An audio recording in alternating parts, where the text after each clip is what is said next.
Les doy una muy cordial bienvenida.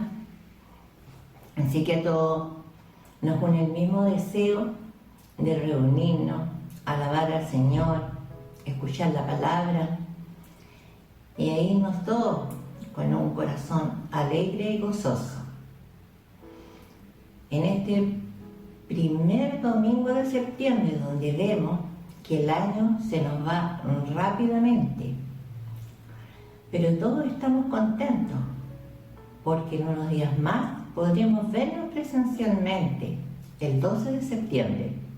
Yo creo que todos lo estamos esperando, aunque sepamos que no nos vamos a poder abrazar, que solo nos vamos a poder ver, pero es un gran paso, un gran avance después de tanto tiempo que estuvimos confinados, sin podernos ver, solo a través de una cámara y sin podernos decir nada de lo que hubiéramos deseado.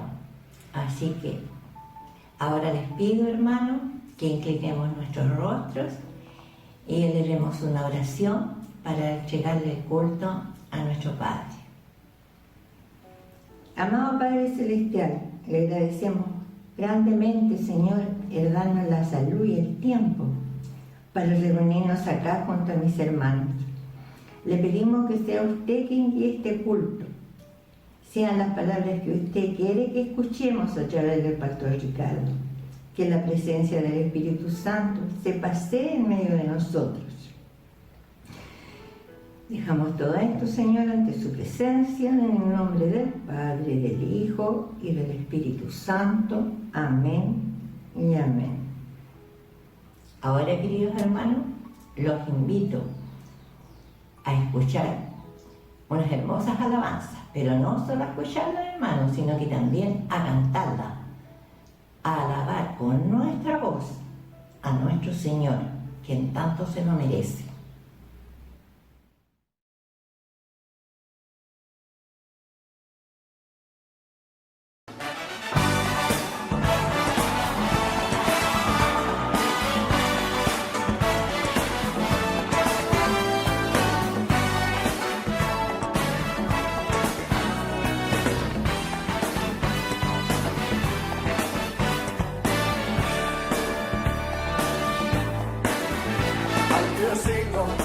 Recibir la gloria, al que es digno de recibir el honor, al que es digno de recibir la gloria, al que es digno de recibir el honor. Levantemos nuestras manos y adoremos a Jesús, Cordero de gloria, y exaltemos su incomparable majestad, al que vive por siempre, al gran yo soy, a Jesús, al que es digno de recibir la gloria, al que es digno de recibir el honor, al que es digno de recibir la gloria, al que es digno de recibir el honor. Levantemos nuestras manos y adoremos a Jesús, Cordero de gloria, y exaltemos su incomparable majestad, al que vive por siempre, al gran yo soy, a Jesús.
porque soy su hijo, porque soy su hijo.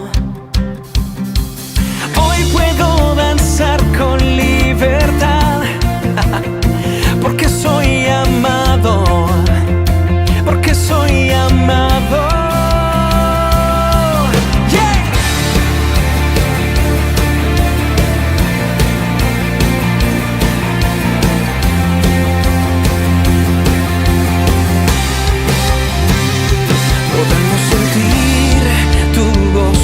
Podemos sentir tu río, hay sanidad en las aguas, queremos danzar.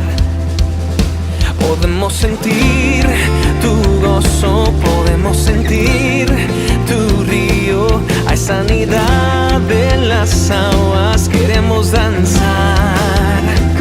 Hay libertad en la casa de Dios, hay libertad en la casa de Dios, hay libertad, hay libertad,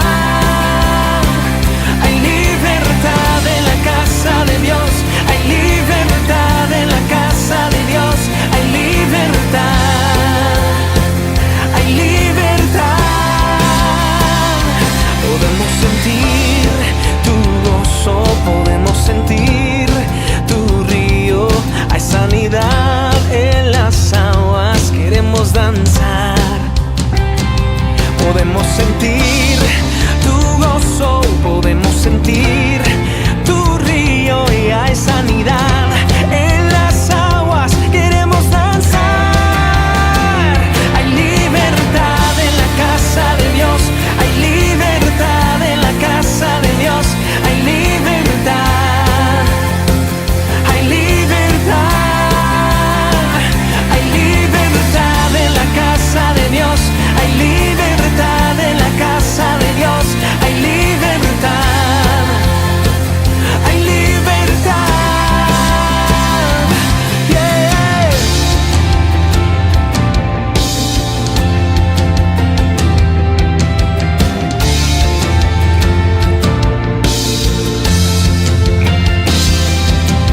Hay libertad en la casa. Hay libertad al danzar. Hay libertad en la casa. Hay libertad al danzar. Hay libertad en la casa de Dios. Hay libertad en la casa de Dios. Hay libertad. Hay libertad. Hay libertad en la casa de Dios. Hay libertad en la casa de Dios. Hay libertad. Hay libertad. Puedo danzar en la casa de Dios. Puedo danzar en la casa de Dios. Puedo danzar y disfrutar que somos libres, somos libres por tu sangre, libres soy, que somos libres por su sangre, libres soy, libres soy.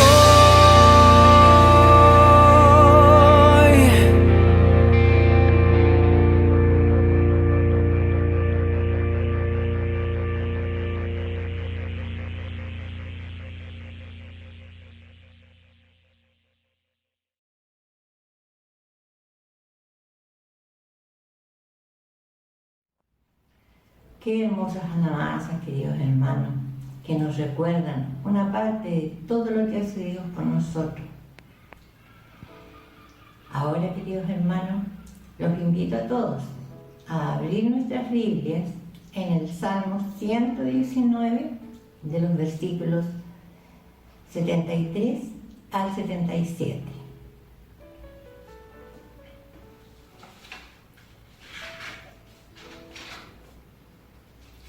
Tú me hiciste, me creaste, Ahora dame la sensatez de seguir tus mandatos, que todos los que te temen encuentren en mí un motivo de alegría. Porque he puesto mi esperanza en tu palabra. Señor, sé que tus ordenanzas son justas. Me disciplinaste porque lo necesitaba. Ahora deja que tu amor inagotable me consuele, tal como le prometiste a este siervo tuyo. Rodéame con tus tiernas misericordias para que viva, porque tus enseñanzas son mi deleite.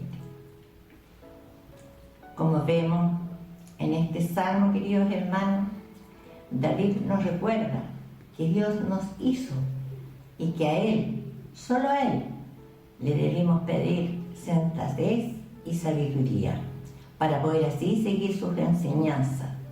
Porque cuando no seguimos las enseñanzas de nuestro Padre, solemos cometer equívocos.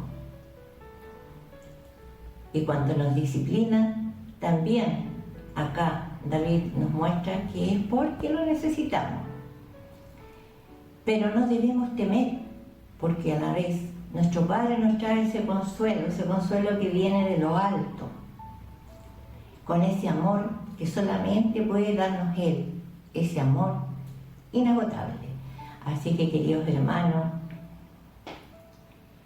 aquí nos dejan claro, David nos deja bien claro, que sin ningún temor aceptemos sus enseñanzas, las sigamos y también aceptemos sus disciplinas. Ahora, queridos hermanos, los invito a inclinar nuestros rostros para elevar una oración a nuestro Padre Celestial. Amado Padre, seguimos ante su presencia. Le pido perdón por todo lo que haya omitido y no esté bien visto a sus ojos, para que esta oración, Padre, llegue sin tropiezo hacia usted, Señor. Le agradecemos de las bendiciones que cada día nos entrega, Padre mío, y le pedimos que estas bendiciones permanezcan en cada uno de nosotros, Señor, tanto mío como de mis hermanos. Primeramente, Señor, le pido por la salud, la estabilidad económica y laboral de cada hermano que acá se encuentra, también por los que no están, Señor. Que esta pandemia, que si bien gracias a usted hemos sobrellevado, al igual ocasionó, por el hecho de estar confinados, necesidades y desavenencias. Por este motivo, le pido, Padre mío, por los matrimonios de nuestros hermanos, Señor, que ellos logren sobrellevar cualquier problema que se les presente. Que nunca pierdan la vista, Señor, que el amor es lo principal en toda relación. También le pido, Señor, por las relaciones con nuestros amigos y nuestros hijos. Todas estas se dieron un poco difíciles de llevar con este confinamiento, Señor. Que el enemigo no tenga entrada a causar disgustos ni conflictos, Señor. Que siempre triunfe ese amor que usted nos enseña, Padre. También le pido por Afganistán, por todo lo que allí se está viviendo, Señor. Que usted ponga su mano misericordiosa, que no le falte el sustento, que no le falte el abrigo. Principalmente, Señor, no pierdan la fe, que los misioneros que quedan allá puedan seguir haciendo tu trabajo, llevando su consuelo, su amor a ellos, Señor.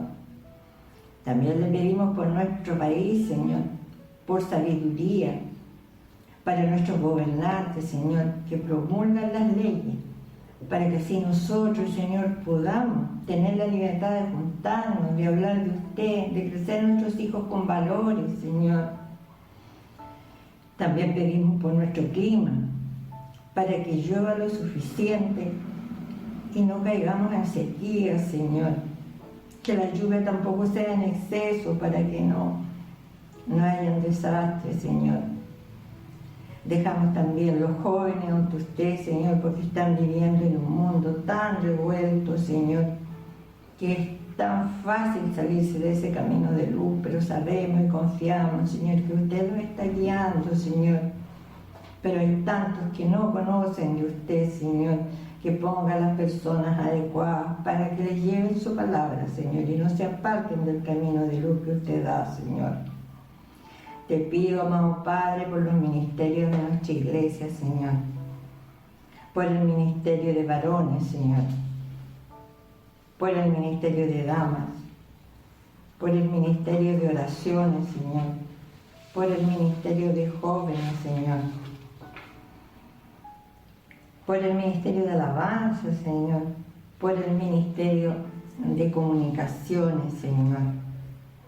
También, amado Padre, le pido por la Academia Bíblica, Señor, que no solo tengamos el deseo de aprender, Señor, sino que de darnos los tiempos, Señor, para poder asistir. Que nuestros corazones tengan el deseo y que usted, amado Padre, nos ponga los tiempos.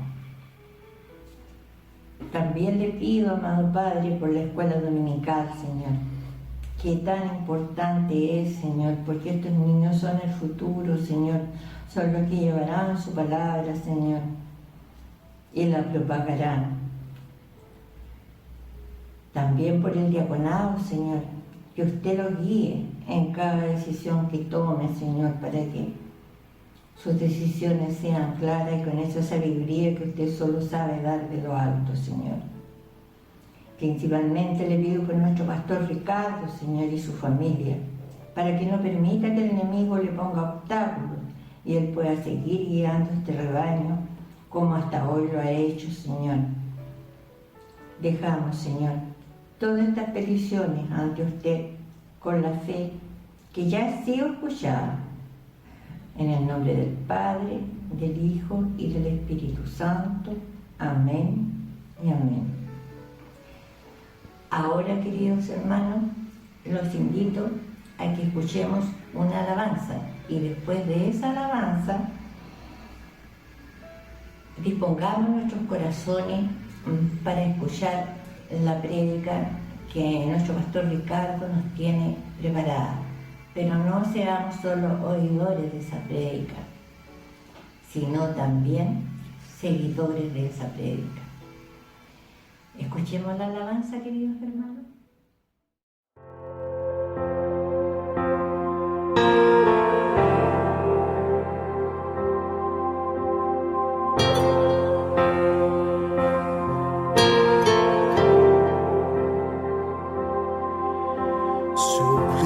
Sublime gracia del Señor, que a un infeliz salvó. Fui ciego, mas hoy veo yo, perdido y Él me halló.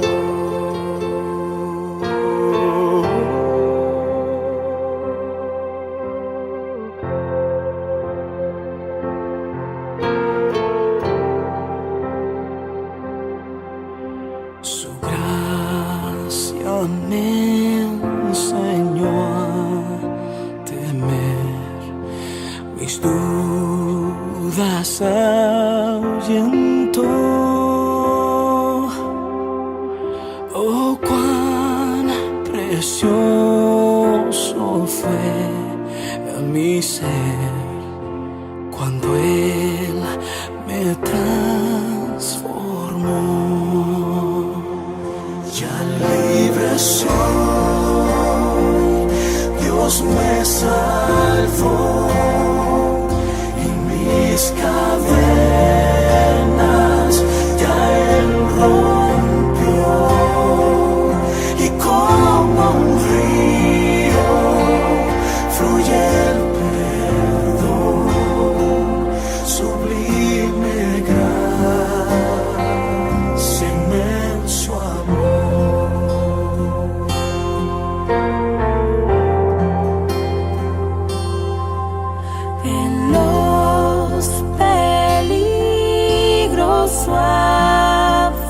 bendición que yo he tenido aquí. Su gracia siempre me libró y me guiará feliz. Ya libre soy, Dios me salvó y mis cadenas ya Él rompió, y como un río fluye el perdón, sublime gracia, inmenso amor. Ya libre soy, Dios me salvó, mis cadenas ya Él rompió, y como un río fluye el perdón, sublime gracia, inmenso amor.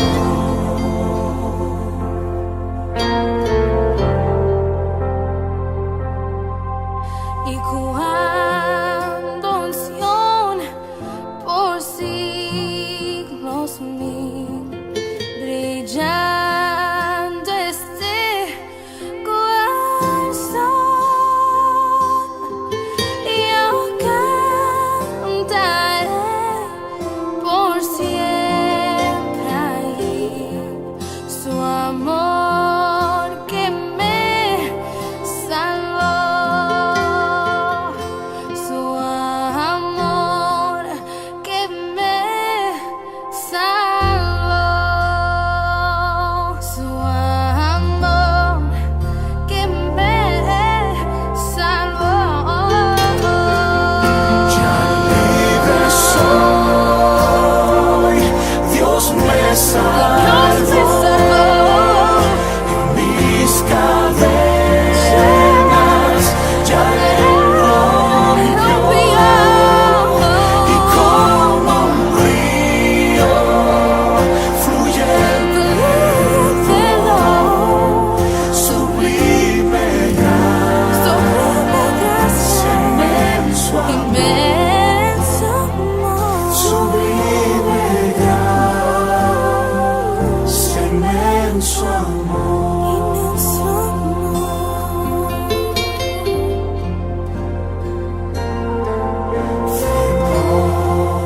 Amor, su gran amor, su gracia me salvó. Fue por amor, su gran amor, su gracia me salvó. Lo hizo por amor.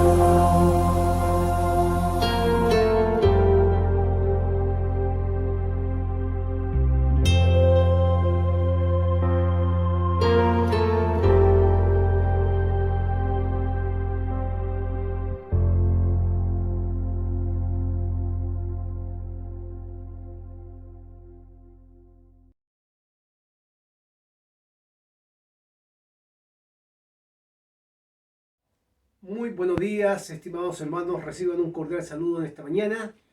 Gracias al Señor por los cánticos que hemos escuchado y también porque podemos orar por la iglesia y por lo que viene durante esta semana.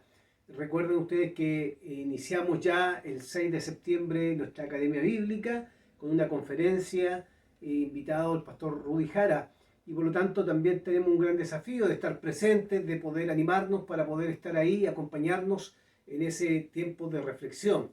Hoy día quisiera compartir justamente una palabra que nos va a invitar un poco a pensar en uno de estos temas que tiene que ver con la reflexión y por supuesto nos animará a poder seguir comunicando la palabra del Señor. Así que quiero invitarles a abrir sus Biblias en el libro de Deuteronomio, capítulo 6, versículo 20 al 25. Deuteronomio, capítulo 6, versículo 20 al 25. Ya hemos estado hablando el domingo pasado en nuestro culto presencial que tuvimos por Zoom. Compartimos la palabra del Señor, algunas cosas importantes que hoy día quizás para aquellos que no pudieron estar voy a repetir o voy a recordar a la luz de este pasaje bíblico que nosotros vamos a estudiar en esta mañana. Así que esperamos que esta palabra del Señor nos anime, nos ayude a caminar, a seguir adelante en función de la misión que tenemos por delante como iglesia y por supuesto no solamente como iglesia, sino también la misión que tenemos cada uno de nosotros en el día a día, compartiendo el Evangelio de Jesucristo.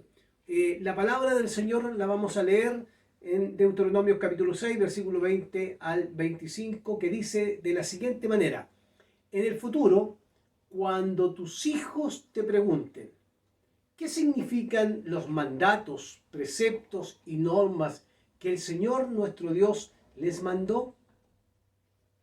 Ustedes, le dice Moisés, le responderán a sus hijos: en Egipto nosotros éramos esclavos del faraón, pero el Señor nos sacó de allá en gran despliegue de fuerza, con gran despliegue de fuerza.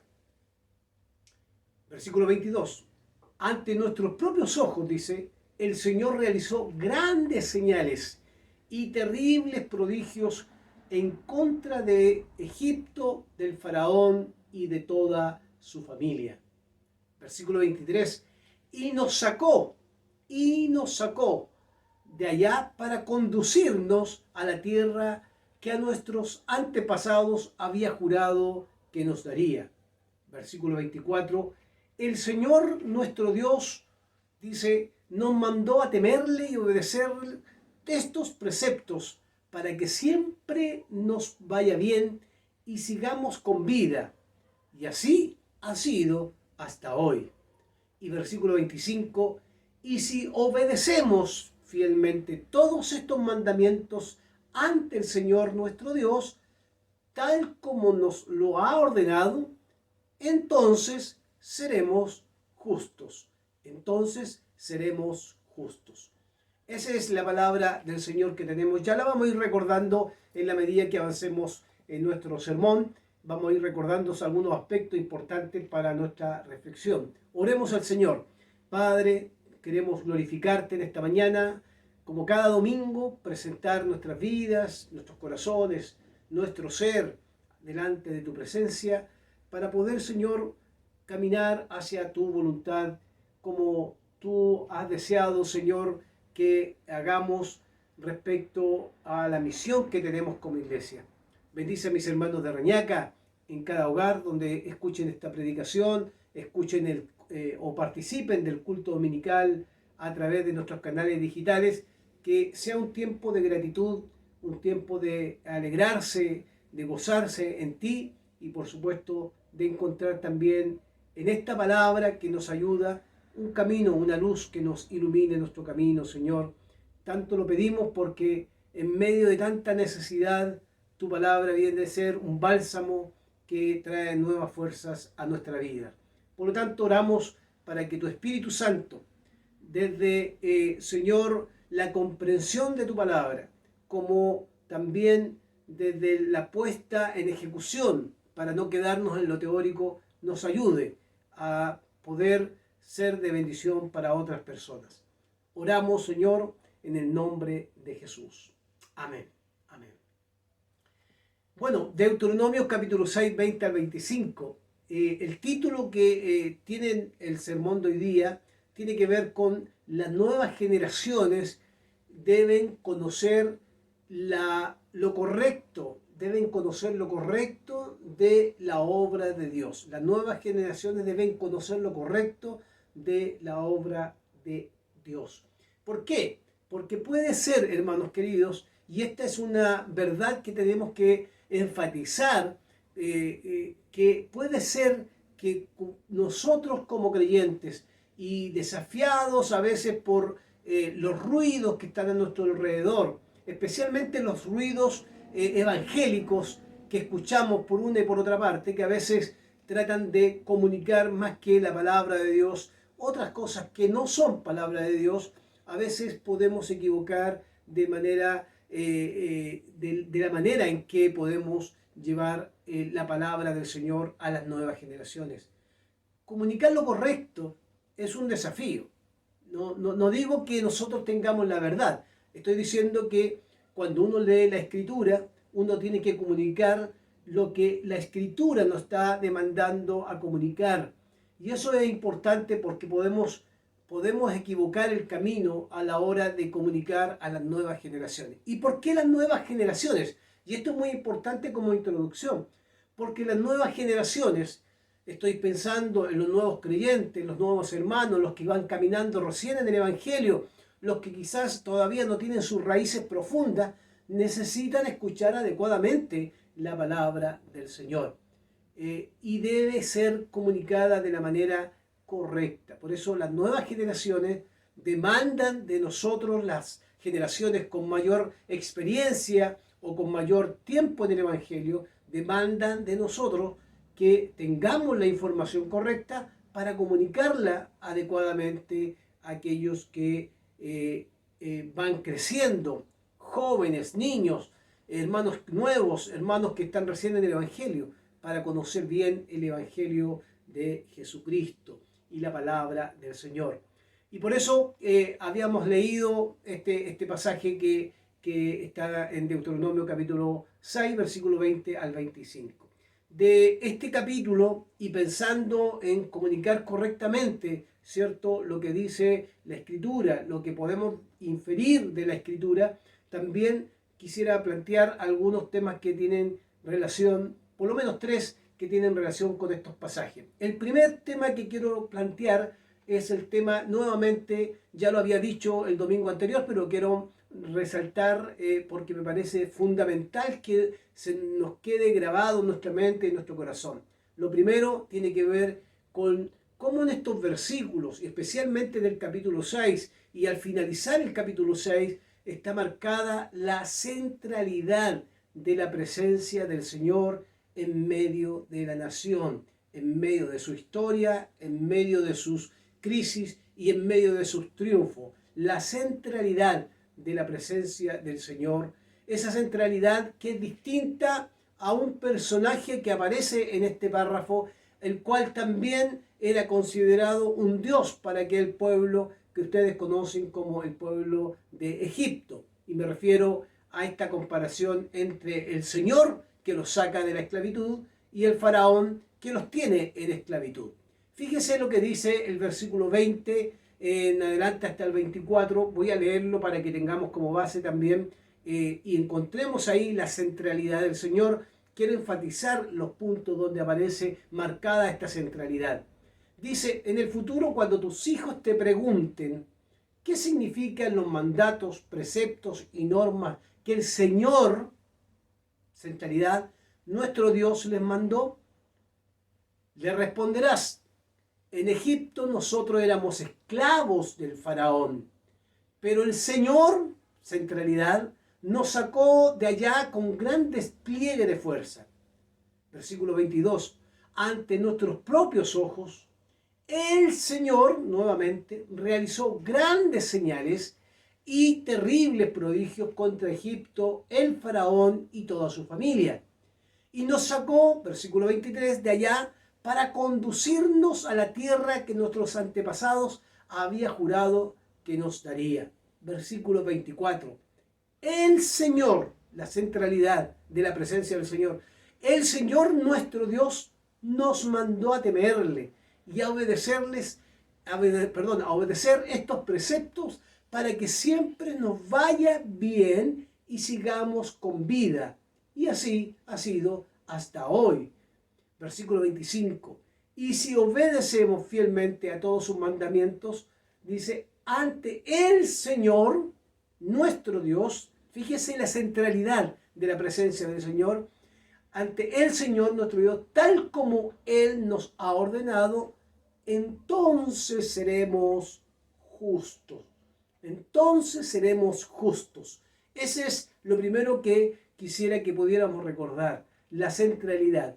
Esto me lleva a pensar, y hermanos, a hacer a marcar un contraste que es importante hacerlo en este momento cuando habla del faraón. El contraste entre el faraón y el Dios o nuestro Señor que saca a Israel de justamente la esclavitud. El contraste que se presenta en esto, y quisiera mencionar algunos contrastes que son fundamentales, volverlos a recordar de cómo funcionaba el faraón y cómo funciona el Señor, el cual está presente en medio de la historia. Es el centro de la historia del pueblo de Israel. En primer lugar, en esta centralidad del Señor, fíjese, el faraón es Dios de opresión, porque mantiene al pueblo en esclavitud. Y dice así: en Egipto nosotros éramos esclavos del faraón. ¿Ya? Es interesante esto. Faraón, que tiene una connotación prácticamente para la gente que lo rodeaba, para el pueblo, una divinidad, el cual era reconocido como el Dios, y asimismo él se reconocía como un ser divino. Por lo tanto, el faraón, en esa condición de Dios con minúscula, ¿cierto?, mantenía en esclavitud a Israel. Por eso dice: en Egipto nosotros éramos esclavos del faraón. Y eso es lo primero que hay que destacar. El faraón como de alguna manera, este faraón que se presenta en la escritura como alguien que se creía un Dios con minúscula, ¿cierto? Este Dios solo quería o de alguna manera tenía al pueblo en esclavitud y opresión. El contraste con el Señor, nuestro Dios, es que el Dios al cual el pueblo debe reconocer es el Dios de la libertad y además el Dios de poder. No solo el Dios de la libertad, sino el Dios de poder. Fíjese cómo dice el texto bíblico: el Señor nos sacó de allá con gran despliegue de fuerza, con gran despliegue de fuerza. ¿Para qué los sacó? No para que vivieran en esclavitud. Por eso cuando hablamos de los mandamientos, hablamos de mandamientos que son para darle libertad, orientarlos hacia a una vida mejor para que vivan, no para que vivan como estando presos de los mandamientos, como una camisa de fuerza, sino para que vean al Señor, que este Dios le ha dado libertad. El faraón los tiene en opresión y en esclavitud. El Señor los lleva a la libertad, ¿cierto? Y lo hace con poder, con gran despliegue de fuerza. El segundo contraste que me parece a mí importante marcar tiene que ver con que el faraón, siendo un gobernante y creyéndose un Dios para otro, no tiene atributos divinos. Es un ser humano, no tiene atributos divinos. Y esto es muy importante considerarlo. El faraón era un hombre más, aunque él en su conciencia pudiera tener esta idea de que era un dios o un semidios, como quieran llamarlo. Era un hombre que no tenía atributos divinos. Tenía autoridad o era autoritario como gobernante, pero no tiene atributos divinos. Versículo 22. Ante nuestros propios ojos, dice, el Señor realizó grandes señales y terribles prodigios en contra de Egipto, en contra del faraón y toda su familia. O sea, los atributos divinos de Dios están tan lejos de esta idea de que el faraón, aunque se crea un Dios, pueda controlar el poder magnífico al Dios todopoderoso que sacó, ¿cierto?, con fuerza, ¿cierto?, a Israel de la esclavitud. ¿Cuál es el contraste entonces de este faraón que, siendo un gobernante y creyéndose Dios, no tiene atributos divinos? Es que nuestro Señor es todopoderoso y es grande en misericordia Y eso lo muestra este mismo versículo 22. Dice, ante nuestros ojos, nuestros propios ojos, lo vimos, dice Moisés, el Señor realizó grandes señales y terribles prodigios en contra de Egipto, el faraón y toda su familia. La diferencia de un hombre que se cree Dios y el Señor que da libertad a Israel está en los atributos divinos que tiene Dios. Podríamos mencionar mucho más, hermanos queridos. Sin embargo, que solamente quiero marcar el contraste, que este pasaje o esta parte de Deuteronomio nos muestra cómo el faraón siempre está en desventaja en relación a, porque es hombre, por supuesto, en relación a un Dios que es todopoderoso, que tiene el control de la tierra, un Dios que está presente siempre en la historia de Israel, un Dios que está ahí dando libertad y sacando de la opresión. Lo hace con poder, con autoridad, porque es el único Señor, ya lo hemos dicho, escucha a Israel, el Señor tu Dios es el único Dios en medio de los pueblos y de la tierra. Por lo tanto, ahí hay un contraste. El faraón, aunque sea un poderoso gobernante, no tiene atributos divinos. Nuestro Dios tiene poder, misericordioso, es un Dios todopoderoso, es un Dios que está cerca del pueblo, es un Dios que da leyes justas, es un Dios que está marcando constantemente la historia, su forma de actuar para beneficio del hombre, para la misericordia. En cambio, el faraón tiene en esclavitud, en opresión a los que están bajo su cuidado. Un tercer contraste que me parece fundamental también tenerlo en cuenta, hermanos queridos, tiene que ver que en el faraón, este faraón nunca buscó el bien del pueblo de Israel, ni tampoco el bien de las personas que estaban bajo su... Siempre los gobernantes de aquella época eran caprichosos. Ellos, como se creían dioses, por lo tanto todos estaban al servicio de él. Entonces el faraón nunca busca el bien de Israel, todo lo contrario, los tiene como esclavos, les duplica la carga de trabajo, es injusto y por lo tanto el único deseo, incluso al final, cuando Israel sale de Egipto, el deseo del faraón es quitarle la vida a todo el pueblo. El contraste con nuestro Dios es que nuestro Dios quiere lo mejor para nosotros, quiere lo mejor para nosotros. Por eso nos libera de la esclavitud y nos trae a la libertad. El versículo 24 dice, el Señor nuestro Dios mandó temerle y obedecerle estos preceptos. Esto es importante. ¿Para qué nos mandó a temerle y a obedecer los preceptos? Para que siempre nos vaya bien, versículo 24, y sigamos con vida.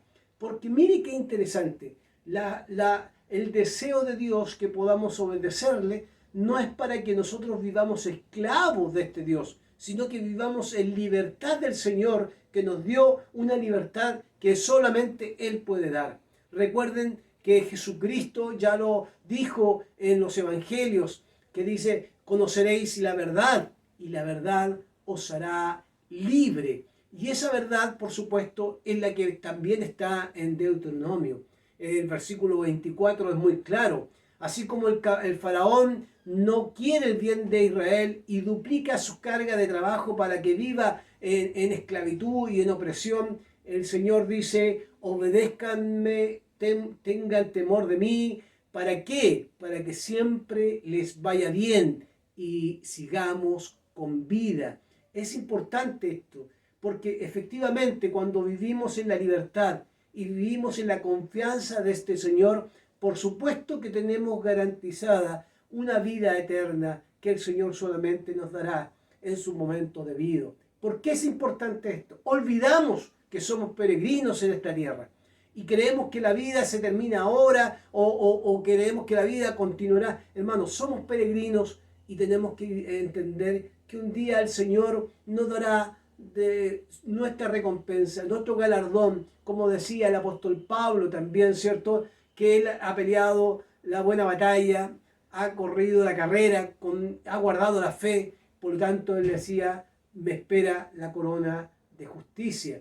¿Y por qué recuerdo las palabras del apóstol Pablo? porque evidentemente, hermanos queridos, si hay algo que nos recuerda el contraste entre el faraón y nuestro Señor, es que justamente el Señor quiere el bien de todos nosotros, para que les vaya bien y sigamos con vida. ¿Por qué? Porque haciendo la voluntad de Dios, caminando en el camino de Dios, efectivamente caminamos en vida. Por eso Jesucristo dijo: yo soy el camino, la verdad y la vida. Él es la vida, por lo tanto nosotros caminamos también en esta vida que nos ha dado el Señor. Una nueva vida, somos una nueva creación. De modo que si alguno está en Cristo, nueva criatura es. Las cosas viejas pasaron, y aquí son hechas todas nuevas. Las cosas viejas eran la esclavitud, ahora las cosas nuevas son la libertad. Por lo tanto, ahí hay un detalle del contraste. Este faraón que no quiere el bien de Israel y los tiene en opresión, a nuestro Señor quiere lo mejor, que obedezcamos y que tengamos temor de Él, pero para que nos vaya bien y sigamos con vida. Y por último, el último contraste que quiero marcar, que me parece interesante que no lo olvidemos, es que el faraón, en medio de su labor como gobernante, es un hombre injusto. Es un hombre injusto porque no solamente oprime al pueblo, sino que además está lejos del pueblo. Era muy difícil llegar al faraón. Había que pedir audiencias públicas, como lo hacía Moisés cuando se acercaba al faraón. Audiencia, y solo podía ir una persona acompañada, pero no todos tenían acceso al faraón. Por lo tanto, ese hombre que gobernaba y que posiblemente se creía Dios, estaba lejos también del pueblo, a diferencia de nuestro Señor. ¿Cuál es el contraste con nuestro Dios? Nuestro Dios está cerca, nuestro Dios está presente, nuestro Dios está muy cercano a nosotros. Y esto es importante que no lo perdamos de vista. Fíjese lo que dice la centralidad del Señor, porque estamos haciendo el contraste bajo el punto de la centralidad de la presencia del Señor. Fíjese cuántas veces aparece esto, para que podamos verlo como el Señor está presente en el texto constantemente. ¿Qué significan los mandatos, preceptos y normas de nuestro Dios que Dios les mandó? Y responderás: en Egipto nosotros éramos esclavos del faraón, pero el Señor nos sacó de allá. No es un Dios lejano al cual no hay acceso. El Señor está presente en el camino del pueblo. Nos sacó de allá con despliegue de fuerza. Ante nuestros propios ojos, o sea, ellos vieron la obra de Dios. O sea, no es un Dios que no está presente en medio del pueblo con sus obras. Está muy cercano. El Señor realizó grandes señales y nos sacó, ¿cierto? Y nos condujo a la tierra que nuestros antepasados, a los cuales nuestros antepasados le había jurado que nos daría. El Señor Dios nos mandó a temerle. El Señor nos sacó de allá. Si obedecemos al Señor, nuestro Dios, Él nos dará vida y también nos ayudará para que nos vaya bien. ¿Quién piensa en esto? En este contraste, un hombre que gobierna, que oprime, que esclaviza al pueblo, pero que además es imposible llegar a él, más un Dios que está presente constantemente caminando con el pueblo. ¿Para qué? Para demostrarle cuánto los ama, cuánto este Dios está ahí caminando. El Dios camina en medio de la nación en tiempos de crisis y en tiempos de victoria, en tiempos de escasez, lo dije el domingo pasado, y en tiempos de prosperidad. Dios está ahí. El faraón tenía en escasez a Israel, en la pobreza misma. Este Dios lo ha llevado a caminar hacia una tierra donde fluye la leche y la miel. No significa una prosperidad y riqueza, significa donde vaya a un lugar donde pueda vivir con lo necesario, para que no se olvide del Dios del cual, cierto, le ha prometido la tierra, esta tierra que fluye leche y miel. No deben olvidarlo, no deben olvidarse de este Dios. Fíjense los contrastes dentro de la centralidad del Señor. Un hombre que se cree Dios, un faraón que en la Biblia, aquí en este pasaje lo marca. Este faraón no puede contra la fuerza y el poder de Dios. ¿Por qué? Porque no tiene atributos divinos. Pero tampoco es un faraón justo. ¿Por qué? Porque lejos de estar con su pueblo, por lo menos con Israel, siempre fue injusto al duplicar sus cargas de trabajo. En cambio, Dios es un Dios justo porque lo lleva a la libertad y le muestra su misericordia. Está en medio del pueblo. En segundo lugar, lo que quiero también marcar es fundamental para nosotros. El versículo 25 que tenemos acá dice: si obedecemos fielmente todos estos mandamientos ante el Señor nuestro Dios, tal como Él nos ha ordenado, entonces seremos justos. Y esto es muy importante porque en el fondo los mandamientos tienen como horizonte la justicia. Y eso es lo tercero. La justicia es el horizonte que tienen estos mandamientos. Una persona que conoce a Dios no puede actuar de manera injusta en su diario vivir.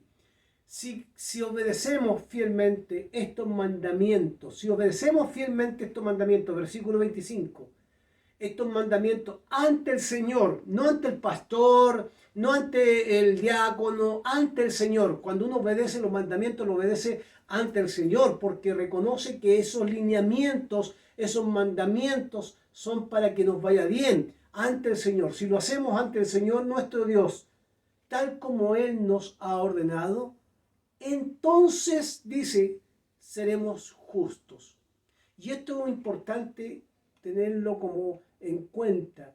Hermanos, si yo no conozco esos mandamientos, si no estudio esos mandamientos, si no los estudio correctamente, si no esos mandamientos yo no los leo, no los incorporo a mi vida, no estamos hablando de recitarlos de memoria, porque recitar de memoria un texto bíblico todo lo podemos hacer, creyente y no creyente. El tema es cómo internalizamos nuestra vida, esos mandamientos, y cómo esos mandamientos transforman nuestra vida que nos permiten ser justos. La única manera de ser justos en nuestro diario vivir es haciendo lo que Dios nos pide. Cumplir o obedecer, dice el texto bíblico, fielmente todos estos mandamientos, porque cuando obedecemos todos estos mandamientos ante el Señor, no para que nos aplauda la iglesia, ni el hermano, no para que nos aplauda el pastor, sino ante el Señor nuestro Dios, tal como Él nos ordenó, entonces seremos justos. Ser justos es muy importante porque será el testimonio de que somos hijos de un Dios vivo presente en nuestra historia, en nuestra propia vida. Ser justos, ¿cierto?, nos llevará a dar testimonio de que Dios está en nosotros.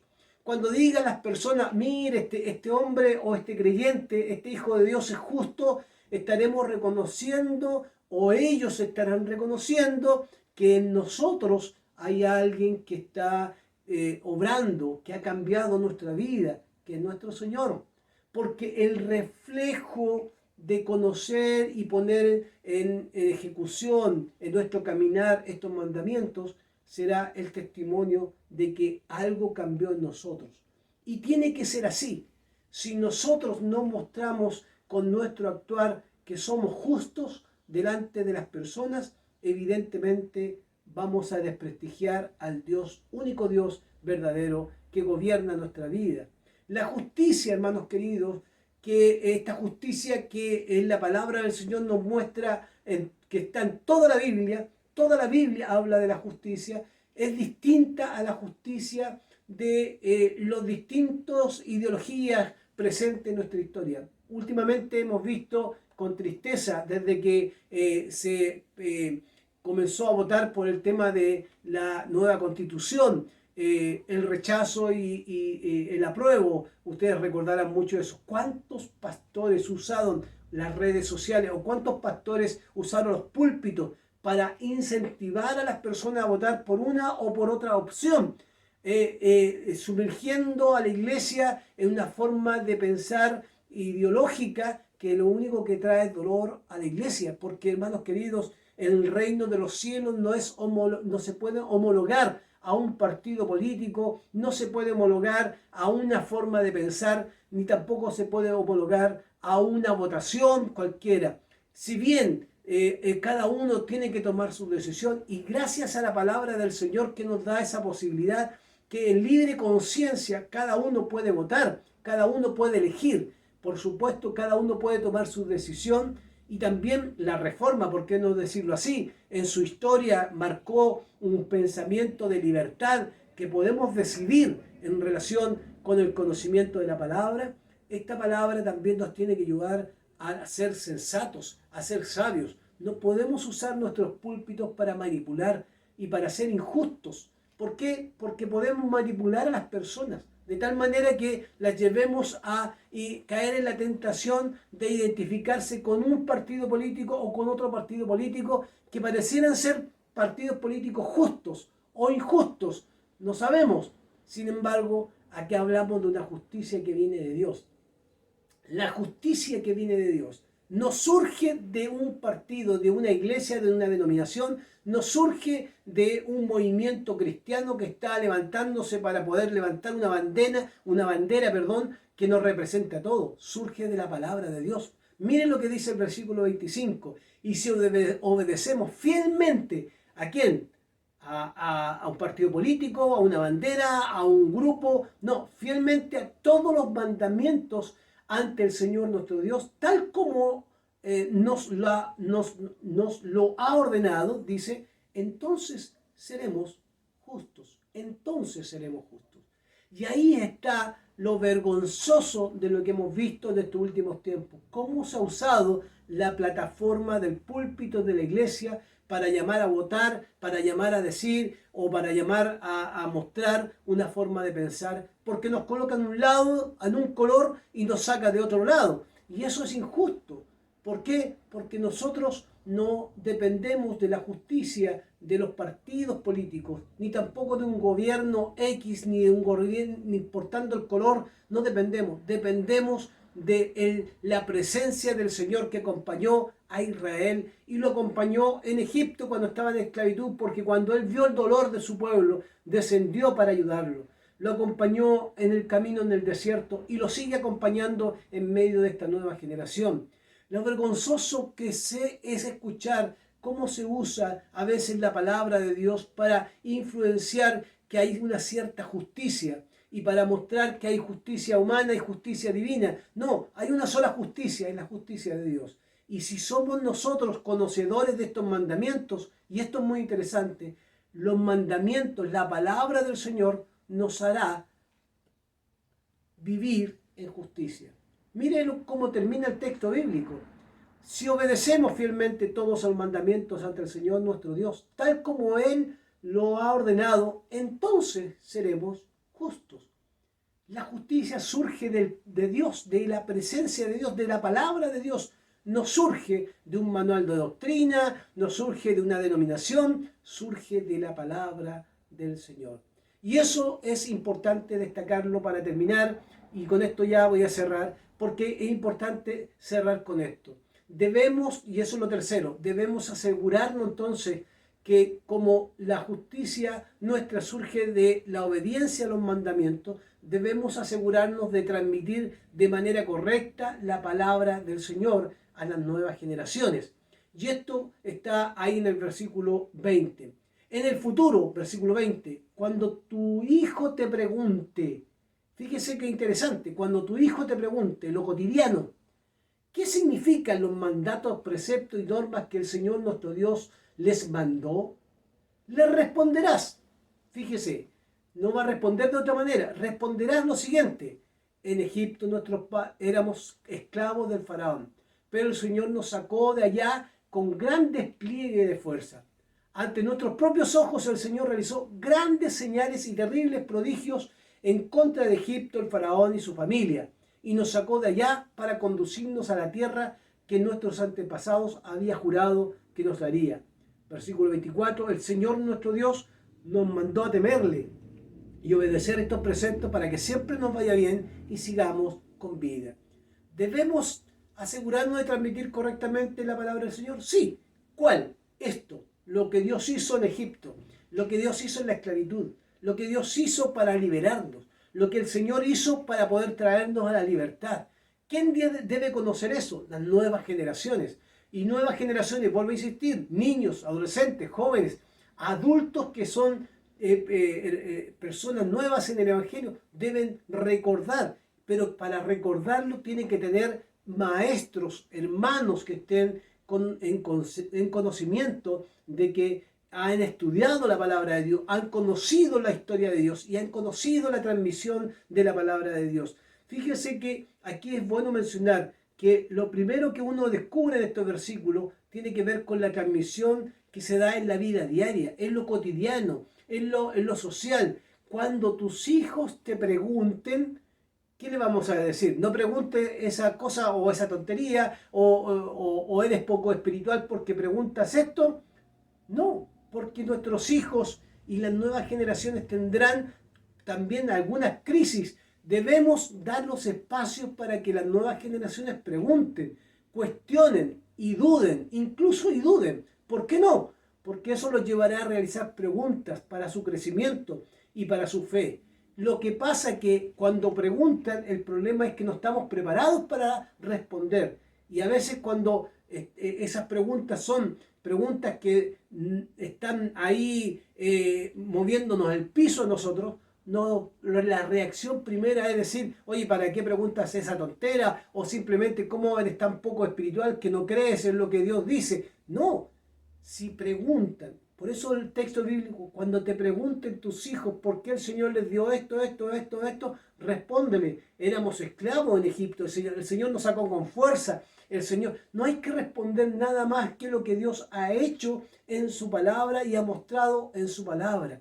Esto demanda entonces, hermanos queridos, de cada uno de nosotros prepararnos en la palabra de Dios y responder correctamente a esas inquietudes que tienen no solo nuestros hijos, que tienen nuestros hermanos, nuestros jóvenes, nuestros amigos. No conocen el Evangelio porque seguramente primera vez que han escuchado ciertas cosas. A veces hay que responderle.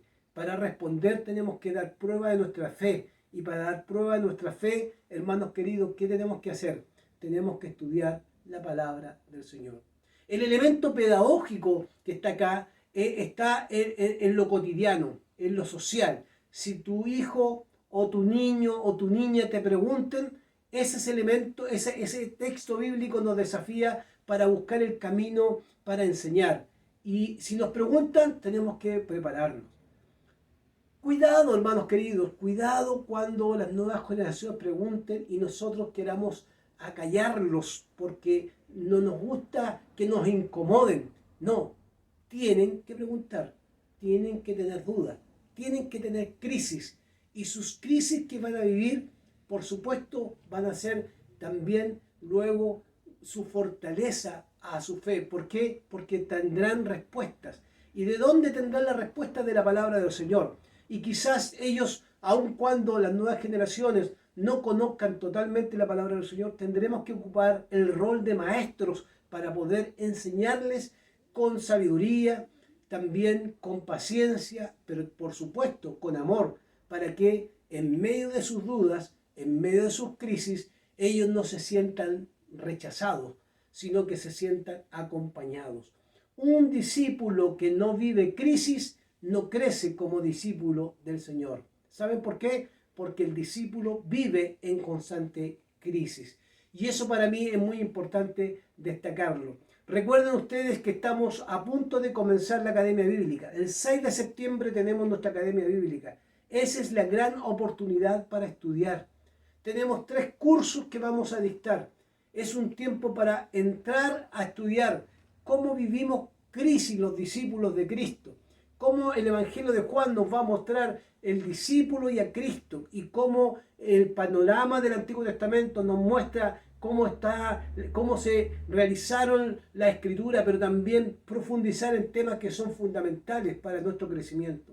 Eso nos ayudará a responder. Si no estudiamos, si no nos preparamos, si no transmitimos correctamente a las personas la palabra, probablemente podamos desviarla hacia una ideología, hacia una doctrina o simplemente hacia una religiosidad vacía que no tendrá sentido. cuando conocemos la palabra de Dios, como dice acá, y obedecemos su mandamiento, no solo nos irá bien, sino que tendremos vida y disfrutaremos de esa vida. 3 cositas para terminar, para concluir. Primero, hermanos, nunca olvidemos la centralidad del Señor. El centro de nuestra enseñanza es Jesucristo. El centro de nuestra enseñanza no son las doctrinas, no son las ideologías, es Jesucristo. Cuidado de compartir lo que no dice la palabra del Señor e inventar todo lo que no tiene que ver con la palabra del Señor. Lo segundo, estamos siendo desafiados por la palabra de Dios a estudiar para poder responder correctamente. Nos obligamos a nosotros mismos a estudiar. ¿Por qué? Porque muchos necesitarán escuchar con claridad lo que significa la palabra de Dios, que alguien le pueda explicar, como el etíope cuando iba camino a Jerusalén y de regreso vuelve y con muchas preguntas. No sabía a quién se refería el libro de Isaías y necesita a un Felipe que le diga que esa profecía habla de Jesucristo, del Mesías. Si no tenía a Felipe a su lado, evidentemente el etíope nunca hubiera conocido el Evangelio. El etíope necesitaba a un Felipe.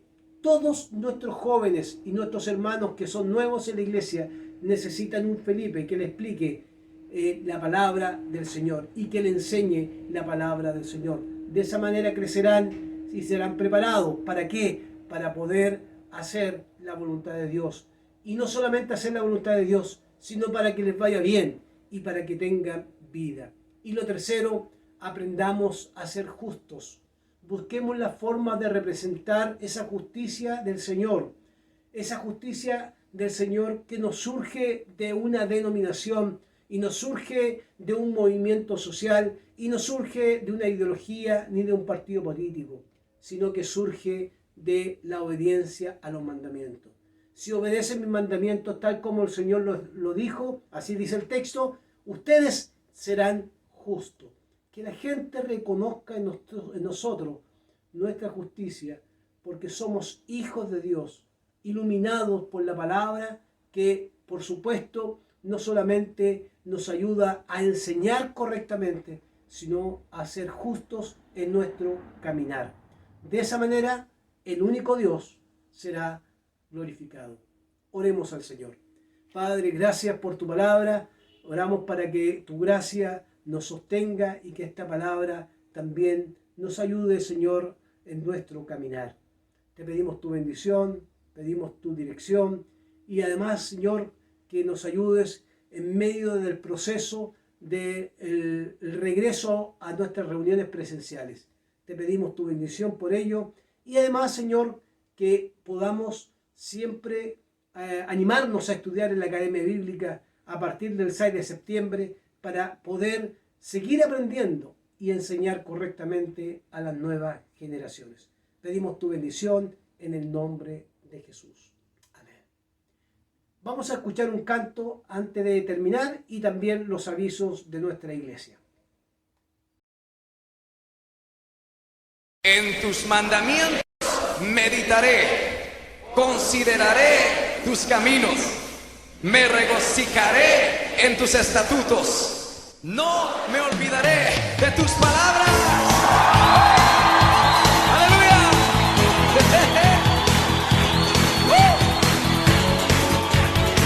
Vamos, con júbilo, con gozo, vamos a cantar hoy sus mandamientos, nos vamos a gozar y alegrar en su palabra, es nuestra fuerza y nuestra vida. ¡Aleluya!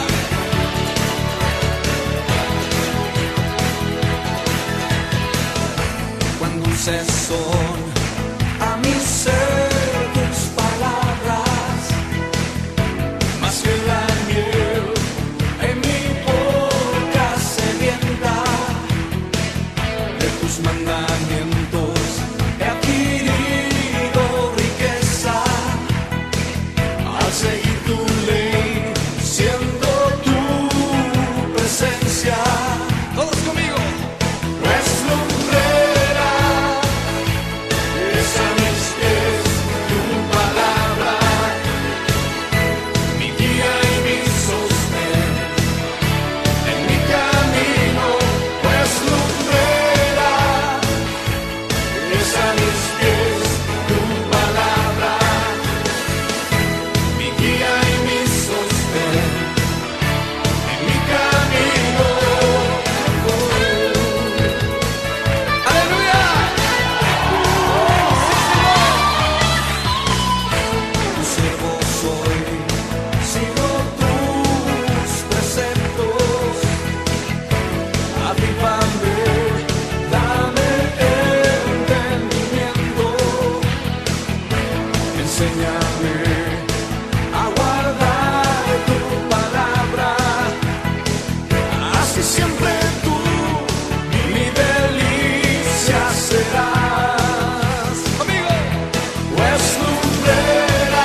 en mi camino. Oh, sí, Señor. Hoy nos alegramos en tus mandamientos, Señor Jesús. Son vida a nuestros huesos. Sí.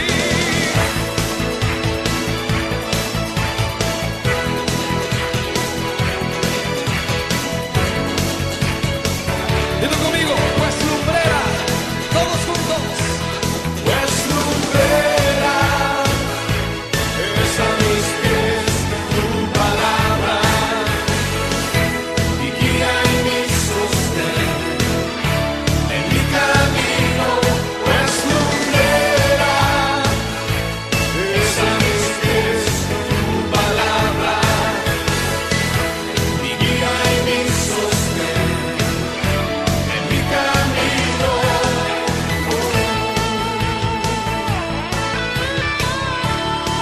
Sí. Aleluya.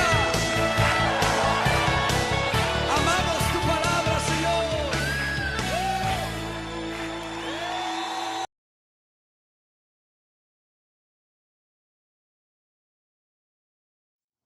Estimado hermano, le informamos los siguientes anuncios importantes.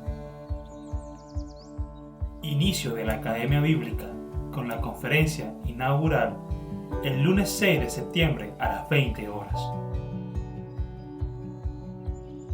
Todos los lunes a las 20 horas tenemos el curso El Camino del Discípulo con el pastor Ricardo Vázquez. Todos los martes a las 20 horas tenemos el curso El Evangelio de Juan, módulo 1, con el hermano Miguel Chávez. Todos los miércoles a las 20 horas tenemos el curso Panorama del Antiguo Testamento con el hermano Raúl Gómez. Acompáñenos los días jueves a las 20 horas en la reunión de adoración y clamor al Señor. La reunión de varones se celebra en las fechas que se indican en el anuncio. Le animamos a participar de la reunión de oración dirigida por el grupo de damas todos los viernes a las 20 horas. La reunión de damas se celebra en las fechas que se indican en el anuncio.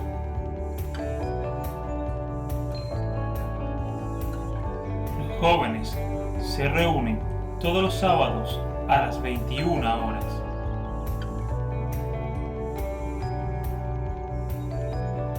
Le invitamos y animamos a continuar siendo fieles a nuestro Dios con sus diezmos y ofrendas, las cuales puede hacer a la cuenta que se muestra en pantalla. Que Dios les bendiga.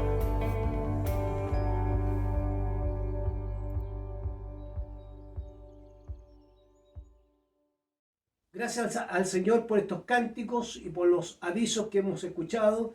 Interesantemente necesitamos recordar que el día 12 de septiembre tendremos un culto presencial, una marcha blanca. Por supuesto, en este culto presencial, por esta vez, solo podrán asistir personas que tengan su pase de movilidad y los aforos que vamos a indicar a través de las redes sociales. Queremos pedirles su cooperación para que cuando regresemos el 12 de septiembre a las 11 de la mañana a nuestro culto presencial, también podamos respetar todas las normas que se van a entregar a través de los canales digitales. Le haremos llegar la información para que usted la lea, le haremos llegar los protocolos para que usted lo lea y de esa manera también podamos volver cuidándonos responsablemente, especialmente los que seguramente están con muchas ganas de volver y abrazarse. Tendremos que tener cuidado porque hay protocolos que cumplir. Y por supuesto haremos todo lo posible como iglesia de cumplir esos protocolos. Esperamos ser responsables. Testimonialmente tenemos que dar a la sociedad también un testimonio que muestre que cumplimos también con los protocolos que ha establecido la autoridad. Pero también será lindo reencontrarnos. Y en ese reencontrarnos también, por supuesto, va acompañada la responsabilidad de cada uno de nosotros. Que Dios les bendiga Que tengan una linda semana.